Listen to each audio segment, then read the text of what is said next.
सारा ने राम राम जी। आज मैं थाने बताऊं दूसरी नदी के बारे में। बन बीऊ पली थान थोड़ सुख में और बात बतानी चाहूँ। भारत में नदियां को धार्मिक और आर्थिक और सांस्कृतिक सदा ही महत्व रही है। और प्राचीन काल में भी नदियां माँ की तरह आपनो भरण पोषण में करती, तो नदियां के कारण ही अपनी सभ्यता पनपी है। और थे सुनियो होगो भी पुराना टाइम में कोई गढ़ या किला बनाता तो राजा लगभग नदी के आसपास ही बनाता, ताकि प्रजा ने पानी वंचित ना कर सके, यानी वन बढ़िया जल देश के ई खातर वह आपकी गढ़ या किलो तो वो नदी के आसपास क्षेत्र में बनाता।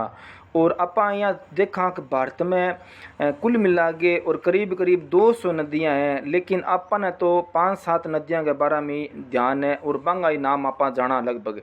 जिका में सारों पे लिया हुआ गंगा, फिर यमुना, कावेरी, सरस्वती, नर्मदा, गोदावरी, ये 4-5 नदी आपने याद है।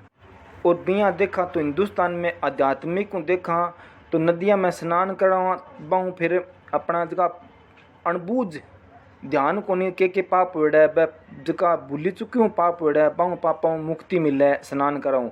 लेकिन सारी यहाँ को नहीं भी हर किसी नदी में आपा स्नान कराऊँ अपने पाप मुक्ति मिल जाएगी। कई इसी भी नदी है जगह ने स्नान करना बहुत दूर की बात है, अगर भी आपा भी ने पानी ने छू लिया तो भी अपनी ज़िंदगी में हाहाकार मच जाएगा और आपा श्रापित हो जावांगा। जिकी में एक नदी थाने में बताई परसों चंबल नदी, और दूसरी है कर्मनाशा नदी है जबकि बिहार में नदी है। बा गंगा की सहायक नदी भी है लेकिन इनकी पूजा को नहीं है। आ नदी है जबकि बिहार के कैमरू जिला में निकले है। और ये नदी को अगर 2 भागा में आप नाम बांटा तो इन नाम बने कर्म और नाशा। अगर इनको आप धार्मिक तरीकों इनको अर्थ निकाला तो इनको मतलब बनेगो धार्मिक गुणों का नष्ट करना, वो मतलब इनको अर्थ निकले। अब थाने मैं बताऊं विक्रम में नासा नदी किया बनी और इन श्रापित नदी किया बन गई। बहुत पुरानी कथा है। राजा हरिश्चंद्र होता, बांगा पिता को नाम हो सत्यव्रत और बांगा गुरुआ विशिष्ट जी। तो सत्यव्रत विशिष्ट जी ने कहो कि मन्ने सह शरीर स्वर्ग की यात्रा करनी है, आ मेरी इच्छा थी पूरी करो।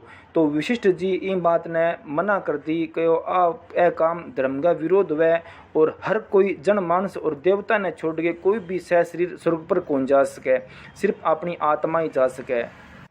फिर सत्यव्रत गुरु विश्वामित्र कन गयो और आपकी मन की इच्छा जाहिर की और बोलिया कि मन्ने सह शरीर स्वर्ग जानो है, मेरी इच्छा पूरी करो।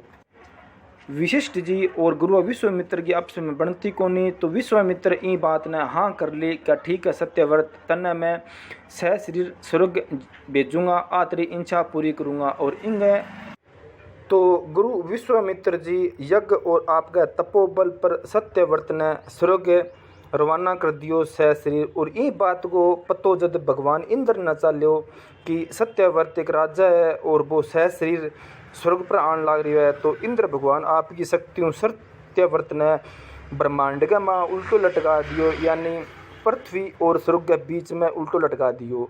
अब ये बात को उठा विश्वामित्र जिन लाग्यो, तो वहाँ विश्वामित्र ब्रह्मांड के बीच में जठे पो सत्यव्रत उल्टो लटकड़ो बटे ही आप एक स्वर्ग की रचना कर दी और 20 स्वर्ग को इंद्र सत्यव्रत ने बना दियो। फिर विशिष्ट जी ने पतो लाग्यो इन बात को भी आई थी घटना घट गई, तो सत्यव्रत और धर्म के विरुद्ध काम करिए। तो विशिष्ट जी ने गुस्सा आ गयो और वहाँ सत्यव्रत ने चंडाल बन जाना को एक श्राप दे दियो। और चंडाल वो जो मनुष्य का सौ खावे श्राप दे दियो और सत्यव्रत बठे श्राप लागता ही चंडाल बन गयो। और चंडाल बने बाद गए मैं सत्यव्रत के मुँह लार निकली जबकि लार गमा कैमूर जिलो है बठे जाए पड़ी और भी लार फिर बा कर्मनाशा नदी को उद्गम स्थल बन गयो। और कर्मनाशा नदी एक चंडाल की लारू मलेड़ी है, तो जो को श्राप सत्यव्रत न लाग गयो वो श्राप ही इन कर्मनाशा नदी ने भी सगे सगे लाग गयो। और बहुत पहले जब भी कर्मनाशा नदी में तूफान आन तो बाढ़ आती तो गांव वाला एक नर की बलि देता। और आ 190 किलोमीटर लंबी नदी है, आ यूपी और बिहार के बीच में निकले और फिर आगे आ गंगा में समा जावे जी। और इन कर्मनाशा नदी को पानी गंगा में मिले बाद में आगे काम आवे बीऊ पहली काम को नहीं है और आ बिहार के कैमूर जिले में है जी वो स्थान। ठीक है जी, अब थाने नई नदी के बारे में बताऊंगा। बा वीडियो का इंतज़ार करो। राम राम जी।